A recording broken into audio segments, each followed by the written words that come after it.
Welcome to Not Milk Never Milk. Subscribe if you're lactose intolerant. In this video, I will explain how to use Adobe video editing software. First, let's launch your chosen Adobe application, like Premiere Pro or Rush. Familiarize yourself with the workspace, which typically includes a project panel for your media, a source monitor for previewing individual clips, a program monitor for your sequence, and the all-important timeline.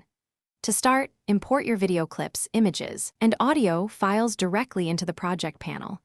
This foundational step sets the stage for all your creative edits. Now that your media is imported, let's dive into essential editing.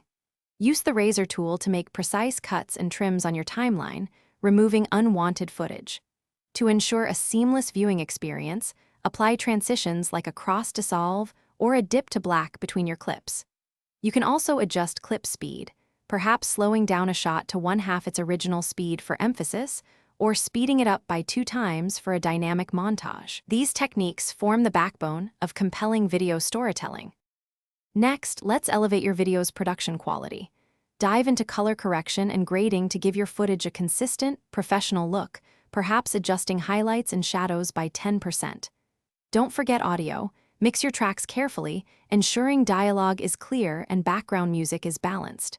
You can apply effects like noise reduction to clean up sound.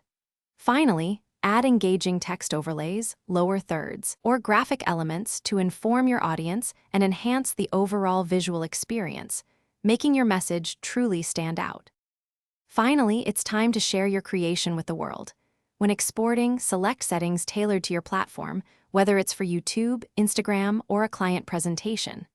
Consider common formats like H.264 for web, which offers excellent quality at a manageable file size, often targeting a bitrate of 20 megabits per second.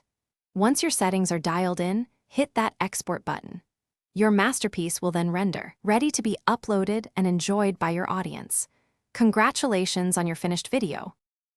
Thanks for watching. If this was helpful, leave a like and consider subscribing. See you next time.